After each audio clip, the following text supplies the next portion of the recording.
আর বিশ্বের পক্ষ থেকে বলছি, তোমরা যারা ক্লাস 11-এ পড়ো এবং তোমাদের যাদের রাষ্ট্রবিজ্ঞান বা পল সায়েন্স আছে, তাদের জন্য আমরা পড়ার বিশ্বের পক্ষ থেকে একটা খুব গুরুত্বপূর্ণ ভিডিও নিয়ে এসেছি। তোমরা বেশ কিছুজন বলেছো যে স্যার, রাষ্ট্রবিজ্ঞানের যে নিমাই প্রামাণিক বা ছায়া প্রকাশনীর বইয়ের যে পাঠ্য বইয়ের অধ্যায় ভিত্তিক যে অবজেক্টিভগুলো আছে সেগুলো যদি একটু সলভ করে দেন তাহলে সুবিধা হয় বা ভালো হয়। তাই আমরা পড়ার বিষয় পক্ষ থেকে যে আমাদের 4টে বিষয় যেটা আমরা আলোচনা করি, ইতিহাস, রাষ্ট্রবিজ্ঞান, দর্শন বা শিক্ষাবিজ্ঞান, আমরা এগুলোর ছায়া প্রকাশনীর অধ্যায়ভিত্তিক অবজেক্টিভগুলো সমাধান করছি। এছাড়া আমাদের পড়ার বিষয় পক্ষ থেকে ক্লাস 11-এর ইতিহাস, পল সায়েন্স, রাষ্ট্রবিজ্ঞান এবং ফিলোসফি যে অধ্যায়ভিত্তিক অবজেক্টিভ দেওয়া আছে এবং পর্ষদ যেরকম বলেছে যে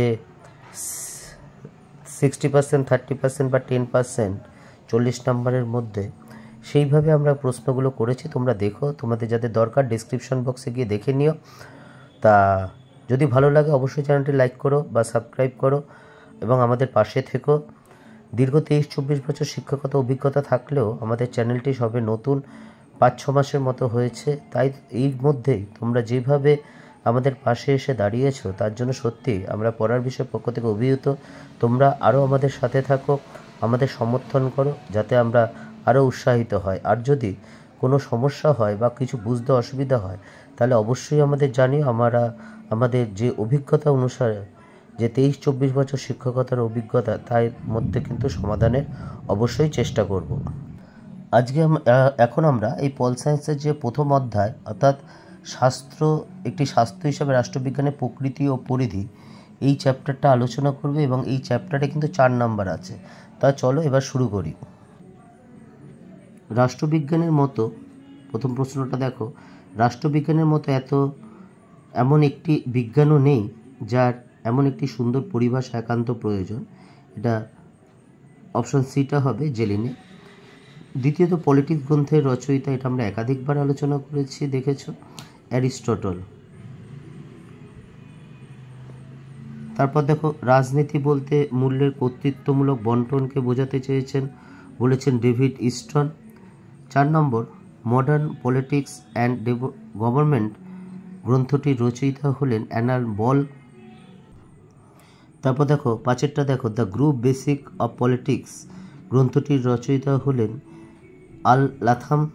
6টা দেখো, রাষ্ট্রবিজ্ঞান হলো রাষ্ট্রের জীবন এবং ঘটনাবলী সম্পর্কিত জ্ঞান এবং রাজনীতি হলো জনগণের সমস্যার প্রশাসন বিষয়ক কার্যাবলীর সমষ্টি, লিপসন বলেছে। 7-এরটা দেখো, যে শাস্ত্র, এইগুলো তোমরা দেখে নিও, উত্তরগুলো করা আছে। তা আমাদের যেগুলো বলার দরকার যেই জায়গাটা, সেই জায়গাটা কিন্তু আমরা বলে দেব। তা দেখতেই পাচ্ছ 8-এরটা, 9-এরটা দেখতে পাচ্ছ, রাষ্ট্রবিজ্ঞানের সূচনা ও সমাপ্তি রাষ্ট্রকে নিয়ে, এটা বলেছে গার্ন। এটা খুব গুরুত্বপূর্ণ প্রশ্ন। তা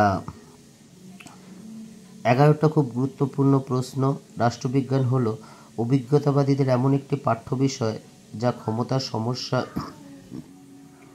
ও প্রতিক্রিয়ার সঙ্গে যুক্ত থাকে, ইহা বলেছেন পাওয়েল, অ্যাডমার্ড পাওয়েল। তো যাই হোক, 12টা দেখো, যে রাষ্ট্রবিজ্ঞান হলো স্বাধীনতা এবং সার্বভৌমতার বিজ্ঞান, ইহা বলেছেন বার্জেস। 13টা খুবই গুরুত্বপূর্ণ প্রশ্ন, রাষ্ট্রবিজ্ঞান সমাজের প্রভাব ও প্রভাবশালীদের নিয়ে আলোচনা করেন, লাসওয়েল বলেছেন। 14টা দেখো, রাষ্ট্রবিজ্ঞান হলো সেই বিজ্ঞান যা সমাজস্থ মানুষের বিরোধ এবং বিরোধের মীমাংসা নিয়ে আলোচনা করে, ডেভিড ইস্টন বলেছেন, গ্রুপ বি এর অপশনটা। 15টা দেখো, রাষ্ট্রবিজ্ঞানকে মূল্যের কর্তৃত্বমূলক বন্টনের পাঠ বলেছেন অ্যালান বল। 17টা দেখো, এটা খুব গুরুত্বপূর্ণ কোশ্চেন। 17টা, রাষ্ট্রবিজ্ঞান একটি প্রগতিশীল বিজ্ঞান বলেছেন লর্ড ব্রাইস। 19-এরটা খুব গুরুত্বপূর্ণ, রিপাবলিক গ্রন্থের রচয়িতা হলেন প্লেটো। 20, 21, 22, 23-এরটা খুব গুরুত্বপূর্ণ, নবজাগরণের সন্তান হলেন ম্যাকিয়াভেলি। বা 24-এরটা খুব গুরুত্বপূর্ণ, রাজনৈতিক মানুষ এর ধারণার জন্ম দেয় ম্যাকিয়াভেলি। 25-এরটাও খুব গুরুত্বপূর্ণ, আধুনিক রাষ্ট্রচিন্তার জনক হলেন ম্যাকিয়াভেলি। 26-এরটা দেখো, 27-এরটা দেখো, 27-এরটা খুব গুরুত্বপূর্ণ। 1948 সালে সমাজবিজ্ঞান গবেষণা পর্ষদের সভাপতি নির্বাচিত হন হ্যারিং। আমরা যে পড়ার বিষয় পক্ষ থেকে যে পল সায়েন্সের যে অবজেক্টিভ প্রথম অধ্যায় থেকে দিয়েছি, এগুলো সব কিন্তু সলভ করা আছে। তোমরা দেখো, আমরা মূলত ছায়া প্রকাশনী, রায় মার্টিন এবং পারুল প্রকাশনী এই 3টে বই কিন্তু সলভ করা আছে। 29-এরটা খুব গুরুত্বপূর্ণ, প্যারিসের আন্তর্জাতিক রাষ্ট্রবিজ্ঞান সম্মেলন বসেছিল 1946 সালে। এবার 30-এরটা দেখো, মার্কিন রাষ্ট্রবিজ্ঞান সংঘ প্রতিষ্ঠিত হয়, ঠিক আছে। 32-এটা খুব ইম্পর্টেন্ট, আচরণবাদের বৌদ্ধিক ধর্মপিতা চার্লস মেরিয়ামকে বলা হয়। 33-এরটাও খুব গুরুত্বপূর্ণ। 34-এরটা খুবই গুরুত্বপূর্ণ, রাষ্ট্রবিজ্ঞানকে প্রগতিশীল বিজ্ঞান বলেছেন লর্ড ব্রাইস। এবার আমরা শূন্যস্থান করব। এই শূন্যস্থানের প্রথম প্রশ্নটা খুবই গুরুত্বপূর্ণ। অ্যারিস্টটল হলেন রাষ্ট্রবিজ্ঞানের জনক। দ্বিতীয়টা খুব গুরুত্বপূর্ণ, আধুনিক রাষ্ট্রচিন্তার জনক হলেন ম্যাকিয়াভেলি। তৃতীয়টা খুব গুরুত্বপূর্ণ, চতুর্থটাও খুব গুরুত্বপূর্ণ। এগুলো আগে আছে, তোমরা নিশ্চয়ই দেখেছো। আর আবার বলছি, পড়ার বিষয়ের পক্ষ থেকে যে অবজেক্টিভগুলো দেওয়া আছে, তা এগুলো সব সলভ করা আছে। কারণ আমরা ছায়া প্রকাশনী, রায় মার্টিন এবং পারুল প্রকাশনী এই 3টি বই কিন্তু ফলো করে করা হচ্ছে। এই 3টের যে অনুশীলনের যে প্রশ্ন, সেগুলো কিন্তু সলভ করা আছে। 4-এরটা দেখো, প্লেটো রিপাবলিক গ্রন্থের রচয়িতা। তা রাষ্ট্রবিজ্ঞানের বিকাশে নবজাগরণের সন্তান ম্যাকিয়াভেলি। 6-টা খুব গুরুত্বপূর্ণ, রাষ্ট্রবিজ্ঞানের শুরু ও শেষ রাষ্ট্রকে নিয়ে বলেছেন গার্নার। গার্নার বলেছেন রাষ্ট্রবিজ্ঞান হলো রাষ্ট্রের বিজ্ঞান। এই 7-এরটা খুবই গুরুত্বপূর্ণ। 8-এরটা দেখো, রবার্ট ডালের মতে রাষ্ট্রবিজ্ঞান সমাজের প্রভাব নিয়ে আলোচনা করে, প্রভাব ও প্রভাবশালীদের নিয়ে আলোচনা করে। এটাও খুব গুরুত্বপূর্ণ। এটা কোডটা দিয়ে দেয়, অর্থাৎ রাষ্ট্রবিজ্ঞান সমাজের প্রভাব ও প্রভাবশালীদের নিয়ে আলোচনা করে, কে বলেছেন, ঠিক আছে। রাষ্ট্রবিজ্ঞান হলো মূল্যের কর্তৃত্বমূলক পাঠ। 10, 11, 11টা খুব গুরুত্বপূর্ণ, অ্যারিস্টটলকে প্রথম রাজনৈতিক বিজ্ঞানী বলেছেন ম্যাক্সি। 12, 13, 13টা তো আগেই বলেছি, খুবই গুরুত্বপূর্ণ। এবার দেখো বিবৃতি। এখানে তোমাদের এটা নতুন, তোমরা ইতিহাসে করে এসেছিলে 9-10-এ, 10-এ বিবৃতি ব্যাখ্যা, কিন্তু এখানে সবই বিবৃতি। এখানে 4টে বিবৃতি দেওয়া আছে। এই 4টে বিবৃতির মধ্যে হয় সত্য হবে বা মিথ্যা হবে, সেগুলোই আমাদের খুঁজে বার করতে হবে। দেখো, এই প্রথম বিবৃতিটা, অর্থাৎ এরটা সত্যি আর সি এরটা সত্যি, আর বি আর এ, সি আর ডি এই 3টে সত্যি আর ডি মিথ্যা, অর্থাৎ অপশন এরটা উত্তর। 2-এরটা দেখো, আমরা যাতে ভিডিওটা বড় না হয়ে যায় একটু তাড়াতাড়ি করে যাচ্ছি। বিবৃতি 2-এরটা দেখো যে সি অপশনটা ঠিক, অর্থাৎ এ, বি আর সি এই 3টি বিবৃতি সত্যি আর ডি বিবৃতি মিথ্যা। 3 নম্বরটা দেখো যে বিবৃতি এ, বি, সি, ডি সবই সত্য। এ, বি, এখানে দেখো সি আর ডি আছে, 4টেই সত্য, অর্থাৎ বি অপশনটা উত্তর।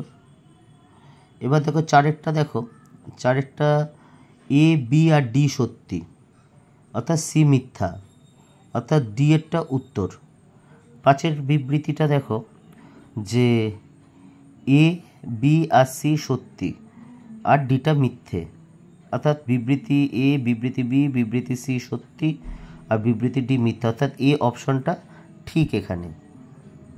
এখানে দেখছো স্তম্ভ আছে একটা, গ্রিক রাষ্ট্রবিজ্ঞানীর সাথে প্লেটো যাচ্ছে, আচরণবাদী রাষ্ট্রবিজ্ঞানী গ্রাহাম ওয়ালস, মার্ক্সবাদী ঐতিহাসিক কার্ল মার্ক্স এবং আধুনিক রাষ্ট্রবিজ্ঞানী হলেন বার্কার, অর্থাৎ বি অপশনটা।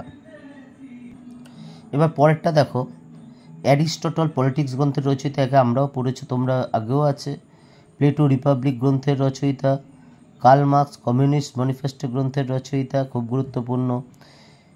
লিপসেট দ্য পলিটিক্যাল ম্যান গ্রন্থের রচয়িতা, অর্থাৎ সি অপশনটা উত্তর।